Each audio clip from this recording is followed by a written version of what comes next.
Okay, Matt, ready for your next Torment episode, Rings of Power?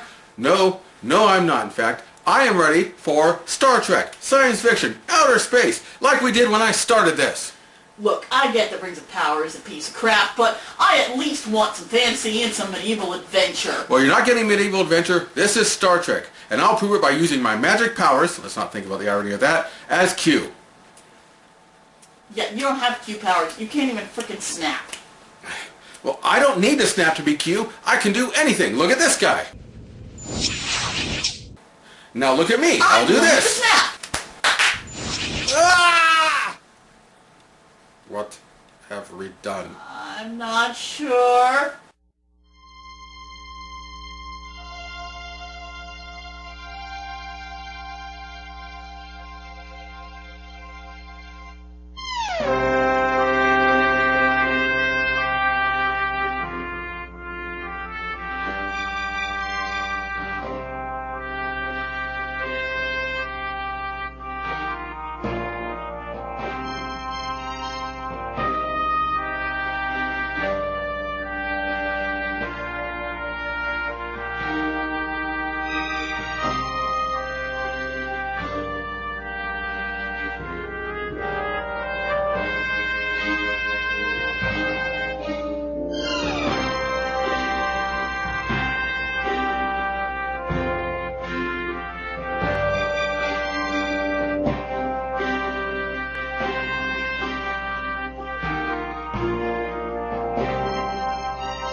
We both got what we wanted, and yet not what anyone wanted at all. What's wrong with me? Yeah, this looks like a case of Rickmanitis. Could be worse. Could be the Rysian butt flu. We begin the episode at an archaeological convention. The only convention Patrick Stewart's ever looked forward to doing. You've written a brilliant speech. It will need to be. Tomorrow I'm going to be addressing some of the greatest scientific minds in the Federation. Switzer, Clarktown, Droff, McFarlane. He's writing the Orville, dammit. How can I compete? He's writing the Orville, dammit. Patrick Stewart and Alan Rickman have very similar accents, don't they? Aye, sir. It is unfortunate that the Tagans no longer allow outsiders to visit the ruins. Remember, we work for the professor and we've been gone 6 months. That's an old chestnut. Picard goes to his quarters and finds a Horgon. Where's the Horgon? No, it turns out the whore is still there. Meow. This is a callback to a Season 3 episode in which Picard had a romance on Risa.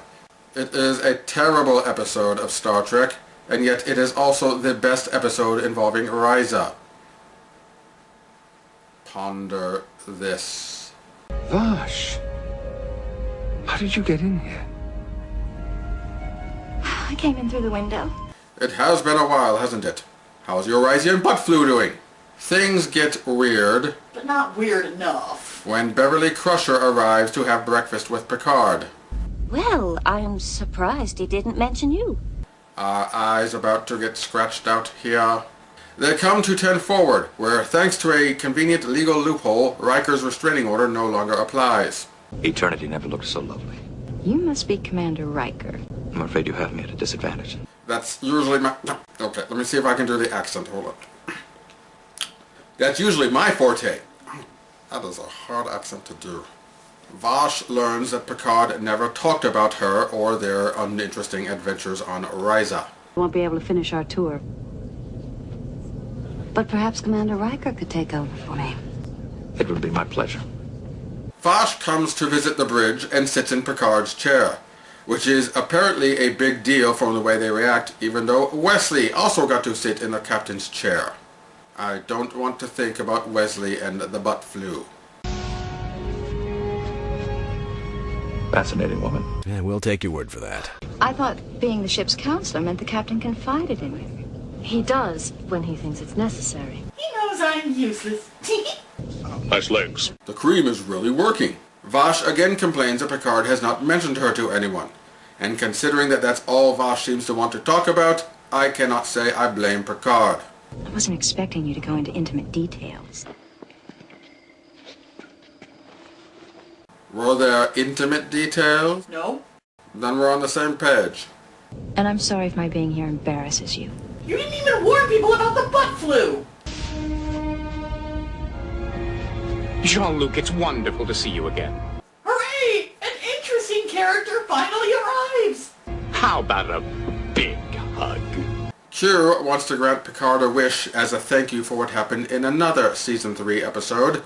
That one was actually a good episode in which Picard did Q a favor.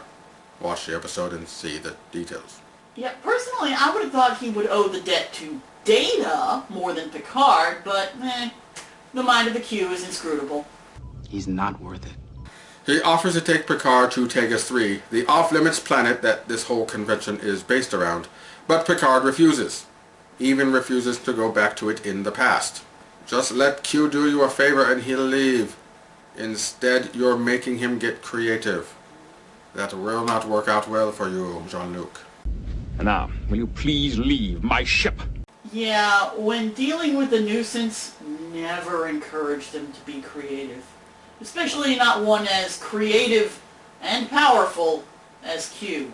Riker, will you report to my ready room? Bring the scented oils. Captain.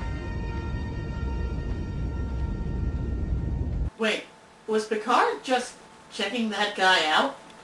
Always. That's Snake. Damn it. Picard goes to Vash and they have a dull fight. This has been a boring episode, but it will soon get better. At least funnier. Yeah, it'll still be bad, but it'll be an entertaining kind of bad.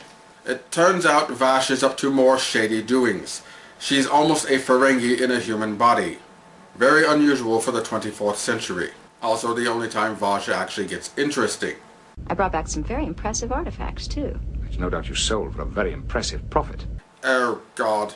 It's gender swap Dial of Destiny. No! And Q was watching all along.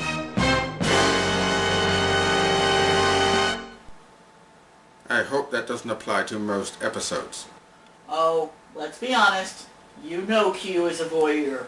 Voyeur. Q goes to taunt Picard about this. Sleeping alone? She's found a vulnerability in you. A vulnerability I've been looking for years. If I'd known sooner, I would have appeared as a female. Oh, God! God, no, why? Oh, I need to do this. Off-screen Kim, it happened again. Again? Believe me, I'd be doing you a big favor if I turned her into a Clabian eel. Is this the Princess Bride episode? No, this is not the Princess Bride episode. That would be Rivals on Deep Space Nine, starring Humperdinck. Your listeners. People like to talk to you. In your perfect ears. You would have me stand idly by as she led you to your destruction? Yes! As you wish. Oh, come on! So, the next day, Captain Picard arrives to give his big speech, and... Now I have been trying to No, Beverly, the Green Arrow Con is next week. Shut it, Speedy. and discuss them here together. No, this won't work out. I'm only legally allowed to hold this on 10 forward.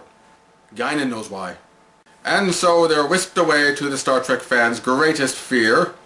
The outdoors. And now the episode gets silly and fun. Oh boy, I do love my silly and fun.